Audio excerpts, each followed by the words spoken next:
Hi guys, welcome back. Okay, today is a extra video for the week. I'm responding to Kori from Colorfully Optimistic, and she just came out with a Holbein review, and she gave her opinions. And if you came here for drama, it's not a drama video in the least. You'll understand why I'm doing this video by the end of the video. This is by no means a diss on Kori. I thought her review was excellent.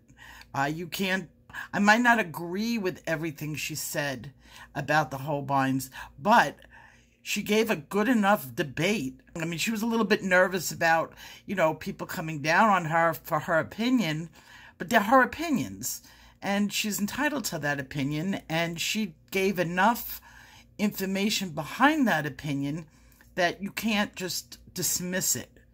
So she did her research, she did her swatching, she did everything in the right way, and she came to her own conclusion, and you got to respect it. It doesn't mean that I have to agree with everything, but I do respect her completely. So I just wanted to respond to a couple of things she said, and then you'll understand why I am responding. And not to her personally, but in general. We're going to talk about Holbein, and because I am a fan of Holbein Pencils. But if you've noticed, I've never told anybody to go out and buy the set. I completely agreed with Kori. The price of the set is ridiculous. Beautiful pencils, beautiful craftsmanship. They are very good quality pencils. I agree with all that super fluff stuff that everybody seems to agree on with Holbein, but I do think they are overpriced, or they're not.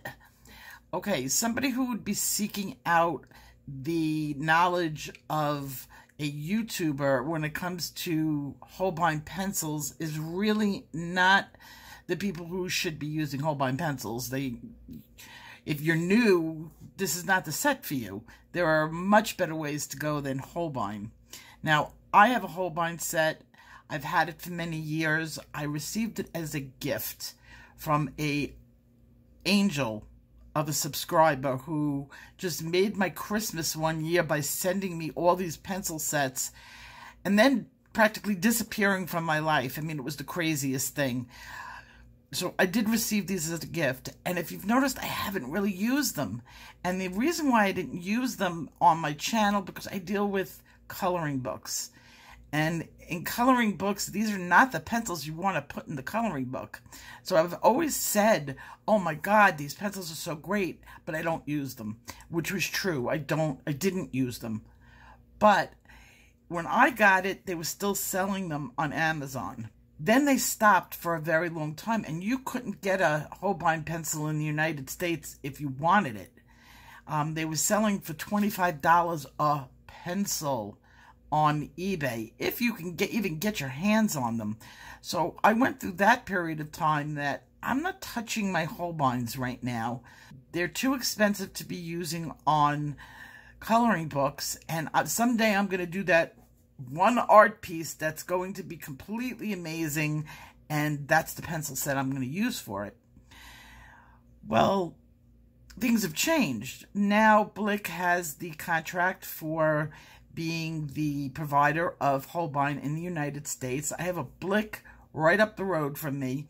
Not up the road, but like within 10-15 minutes of driving from my house, I have a Blick. So I get to go in there and play with all the pencils I want because they have them all on display with little pieces of paper. It's great. You just go up and down the aisles and they give you little pieces of paper, and you can use the pencils and test them before you buy them, or compare the colors before you buy them. I could spend days in that store. An embarrassingly long amount of time, people might wonder, do you work here? That's how much time I could spend in that store. So, I digressed. Where am I? Okay. So, I agree that they are completely overpriced. They're worth it if you are an advanced artist. If you are starting to go away from coloring books and you're starting to look at good paper, quality paper, and these are the things that are meaningful to you, more than just buying a coloring book off of Amazon, then you can look at the Holbein pencils, except for one pencil. And I will say this, and I'm glad that, because I was holding my breath, please don't say the Holbein Soft White is sucky. Please don't say. It's like, Kori got it right. She pulled that pencil out. She demonstrated that pencil. That is a kick-ass pencil. So I was laughing at her that she can't use a knife when, by the way, go watch her video. It was really good. She wouldn't use a knife to sharpen a pencil. I'm hearing that one, because neither would I. And I will tell you this, sharpening that soft white pencil is a pain in the ass. I have to end up cleaning my pencil every time I take it out of my sharpener. I'm like one of the nutty ones that actually puts it into an electric pencil sharpener. And I really shouldn't, because it comes out with all sorts of soot and dirt stuck to the pencil. It's that soft. So it does feel almost like an oil pastel almost. It's that soft. And it does not hold the tip, so you're forever putting it in the sharpener. So Holbein, I didn't know this. Apparently Holbein suggests sharpening with a knife. I didn't know that. You learn something every day. But I could tell you, I could see why they say that. Will I sharpen it with a knife? No. But I do clean it with a razor blade. So I have one of those one-sided safety razor blades, and I will clean the gook off of it with that. So she got that right. We both agree that it takes a certain coloring style to like these pencils, and I completely agree with that. I mean, I've heard this on the internet, and I've said it before. If Polychromos and Prismacolor had a baby, it would be Holbein, because it is a total combination of both of them, and it acts like the weirdest thing. It acts like both of them. It's creamy, blendable. It does, and I agree with her that it, with Kori, that it takes a lot of layers to build it up. But when you build it up nice. It's sweet. We both agreed on that. People who love Holbein are passionate about Holbein. They will kick your ass if you don't like Holbein. That's just the way it is. The Holbein people are very, very passionate.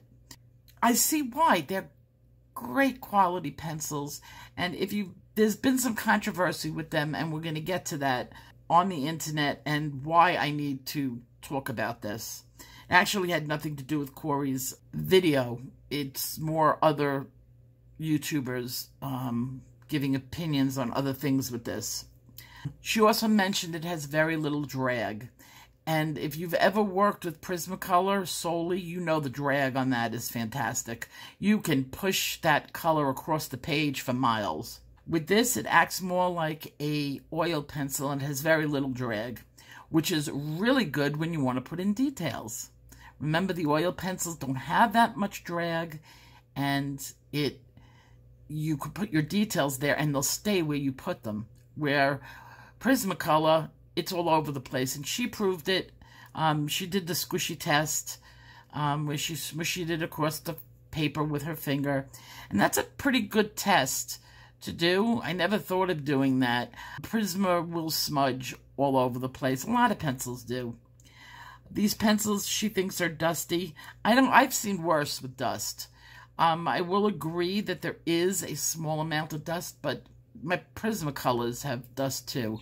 It's just, as far as pushing it with your hands, yeah, you can get it all over the place, and I usually do. I'm always a disaster. I agree with that. It could be dusty. I also agree that most pencils can be dusty. I find the old Prismacolors, I have Eagles and Barrels, and they are more dusty than the Prismacolor is today. And I don't know if it's from being old, because they're like 50 years old or more. I don't know if that's what it is, or the pencils back there were just harder. I don't know. So we're going to talk about where the controversy is. Although Kori did mention it as being a reason why she doesn't like these pencils, I'm going to talk about Lightfast. And now you know why I'm going to talk about Lightfast, because Andy's pencils are going to be coming out, and my name is on the package. So if everybody is up in arms about Lightfast, let's talk about it from a coloring book perspective and what reality or that you need to worry about. I don't care what set you purchase from China, and I don't care what is written on the pencil, and many of them write a Lightfastness on the pencil. I'm not going to come out and say bullshit, but the other side of my brain is saying you're right, okay? During promotion for Andy's pencils, I will not say that they are Lightfast because they're out of China. And you got to remember, things in China are a little bit different. Their supply chain is not like other supply chains, or like with Prismacolor producing their own pigments, and it's not like that. So the pigment companies that just produce the pigment may be telling the people down the chain, oh, we're Lightfast, we're Lightfast. And everybody says, okay. And everybody accepts that as, well, they said it was, basically like that. So there are people that say their pencils are Lightfast. I know that Arteza does, puts it on the pencil, and I know Magic Fly does too. And to that part of the pencil, I'm going to just say it's decoration on the pencil. There is no proof, there is no scientific facts that go behind the statement of we are Lightfast. Now, I am sure there are Lightfast pencils in China. I'm sure of it. You know, they wouldn't be producing art in China, which they do. They're a very artistic culture. So they do value having a Lightfast pencil. So I know that somewhere down the line, somewhere, somebody's testing it. But the same standards that go for our industry, we have standardized testing. We test in the same way, we grade in the same way when it comes to Lightfastness. And that goes across the industry for any pigments or dyes or anything of that nature. The problem is it costs millions of dollars to have the machinery and to test these products. So if you are a small manufacturer, you're not going to take $1 million, buy a testing machine, quality test your pencil, and not put it out there. Okay? If it just doesn't happen that way. And we can just all look at Brett Funner, what they just did with their 520 set. You really think there's any sort of quality in there? Good luck to you. Lisa Lecce, I've been watching her for years. She's a really kooky artist, really good, wacky, intelligent, and all that goes. I respect her very much. And in fact, I respect her very much, and she hates Prismacolor. So, I mean, I can respect and still disagree. Lisa is the spokesperson for Derwent. Lisa designed the Derwent box, which I did not know, the Inktense box. I did not know that. I know that she's done a lot of amazing art. I just didn't know that. So she reached out to the Holbein company because she had purchased a whole bunch of the pencils that stated that they were Lightfast, or had a very high rating for Lightfastness, up to, I think, 75 years. And the response that she got back from the Holbein company was a little bit sketchy. And it's not even a little bit, because she did provide receipts with what she was telling the public.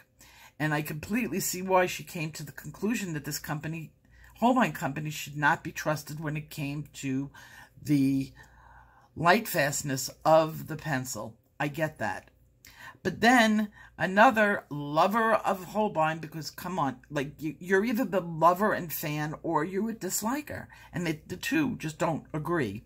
So another YouTuber who is also very popular, going by the name of Artist Jane Bush, she came out with a video stating that Holbein is what they say they are. They have extensive testing. She went through the machinery. She went through everything. And she's insisting that there is some very top people that endorse Holbein's, very big artists that do. And I agree that there are. But the question comes, is the answer that they gave to Lisa about the testing method was very sketchy in the way they worded things. Yes, we are Lightfast pencils. We're great. We do our own standard of testing. Well, what the fuck does that mean? You do your own standard of testing? So I could see where Lisa, who sells her art and must use a Lightfast pencil or she's out boku bucks, I see where she would get upset with an answer that goes like this. And then there was they were using a lot of acronyms and they used some wrong ones, and Lisa called them out on that. And as soon as she called them out on it, they stopped communication with Lisa. So apparently they couldn't bullshit their way around Lisa. Lisa knew too much. And they stopped the communication. So artist Jane Bush came back with, all this information, and it was good information, don't get me wrong. Jane put up a very good fight for Holbein, and Lisa proved her case. I'm not going to be judge or jury, but Lisa does put it out there that if they're not going to give us this information readily off the top of their head, and we know, how do we know? Who's going to take a chance? Well, who's going to take a chance on that pencils? Probably non-professionals who are good artists. And I would say that these pencils would be fantastic for them. There is a test called the blue wool test, and I've done them for Holbein. And they passed with flying colors in the desert sun, and I didn't hold back on it. And they did excellent on the test, where Arteza flunked within like a day or two. Holbein stood up to the desert sun. Direct desert sun. So I really think that there is quality and there is lightfastness with Holbein. I really believe that. So that's where the controversy is. Now, I'm putting out a pencil and I'm sure I'm going to be asked, is it Lightfast? Well, I think I just answered your question. I'm giving you a definitive answer of, I don't know, beats the fuck out of me. Really, it does. Because it is a budget pencil. And I will go so far as going across the board. Anything that's a budget pencil, if you are spending the largest set, under $50, you got a budget pencil there. Don't believe it is Lightfast. Does it mean it is not a good pencil? No. We're coloring in coloring books. How much UV does your coloring book get exposed to? Now, it becomes more of a issue of, well, if you display your pictures, are you framing your pictures? Then it becomes a question, is this going to hold up? And it's a good question. But if you are framing and putting your pictures up as artwork in your homes, you might want to get a professional Lightfast pencil. The budget pencils are really not going to guarantee that that picture is going to survive. And even with the sprays and even with the UV glass, there's no guarantees. But for a coloring book or a student grade picture, all the budget pencils should fit into the perfectly good category. Now, the first pencil that comes up as a professional pencil is Prismacolor, and that's why I'm always comparing pencils to it. Like 150 Prismacolor pencils beats out. It beats out a budget set, because they will talk about lightfastness. They will test for quality assurance, even though there's questionable on Prismacolor when there's been in the past some quality assurance questions. Let's not talk about. We're going to consider it a good set. That's what I wanted to talk to you about, because I don't want to come back and have somebody question me or Andy, well, you said that this is the best pencil in the world. No, it's the best budget pencil I think that there is going to be out there for the money that you're paying for it. Is this a Holbein pencil? No. But in some cases, you know what? Holbein does not do well on smooth paper, which is what I wanted to talk to you say also. Kori did an excellent example, and she did a really good job on the picture too. Kudos to you, Kori. You're a good artist. And even though they said, oh, you're a colorist, so you don't know, bullshit. We're artists. If you took a sketch that you happened to draw up yourself and did that colorization on a sketch, what is the difference? That's why I don't get, like, we're colorists. Oh, we're colorists. Yeah, we're artists. It's no different. None. There's no, just like you said, Kori, you are an artist. You are an artist. So she did a really nice picture on Joanna Basford paper, and the Holbein did not do well on Joanna Basford paper. Sometimes I wonder what pencils do good on Joanna Basford paper. She's got a very smooth paper that she uses, and I would say it was really good for marker or watercolor or whatever, but for pencil art, not as much. You can get around it, but nobody does really deep color except for maybe Chris Chang. I'm trying to think of what was the artist that does do Joanna Basford. She can perform magic with Joanna Basford paper, but I try to stay away from it because I don't want to fight my paper. That's just simple. Even though I think Joanna is a great artist and a fun artist, like to do her, I've done her Christmas books, and I think she's a lot of fun. But I agree with the paper, Holbein would do terrible. And you showed up a picture with the black hats. I think they were like Christmas hats or whatever they were, all different colors. And you had this almost like a film over the paper. That might be the wax, and I saw it. I did see it in the light of your paper, and I'm just curious, is that because Holbein is both oil and wax, it's a mixture of the two, only they know the binder. It's just like they say it's the combo binder. Whether there was more wax on your paper, and maybe you got subjected to some bloom, because I would almost think, in looking at it, that you lost the color on that, and that's what bloom does.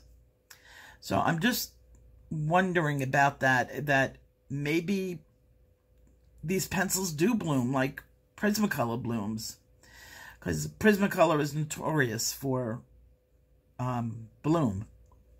So any wax pencil is. So I'm wondering if that happened, or or the paper just doesn't have enough, almost looked like it was a burnish.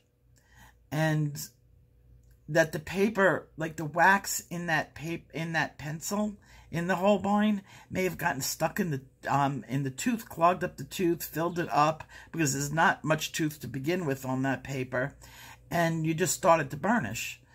So that's kind of what it looked like. You looked like you were at top color and going over it, and you really said you didn't, and I believe you. So it had to have done something. And plus, black is so notorious for being a difficult color to use. I always like, instead of using black, I like to use indigo blue and 90% gray. And you get a really pretty black. But that's just me. So I've been rambling for a half hour, and I wanted to say again, kudos to Kori. She did a really, really good review, even though I don't 100% agree with her. For the most part, I did. Basically, she's a little bit more negative on it, but she paid for her set, and she paid a lot of money. I got it as a gift, so maybe I'm like jaded in that way, is that I didn't pay for the set. So I don't feel what she feels, whether the pencils were worth it or not. To me, they're very precious. I love them. They are definitely among my favorite sets. Probably at the tippy top of my favorite sets. But Kori really gave a good argument. With that, I'm going to end this video, and I will see you guys tomorrow. Oh, by the way, I've got videos already scheduled up all week, like every other day. So you might end up getting a couple that are like like this one. I put up one yesterday, and I'm putting one up today. And I have one already scheduled and put up on YouTube to be released tomorrow. So I'm never going to be shutting up this week. I will see you guys tomorrow. Bye-bye.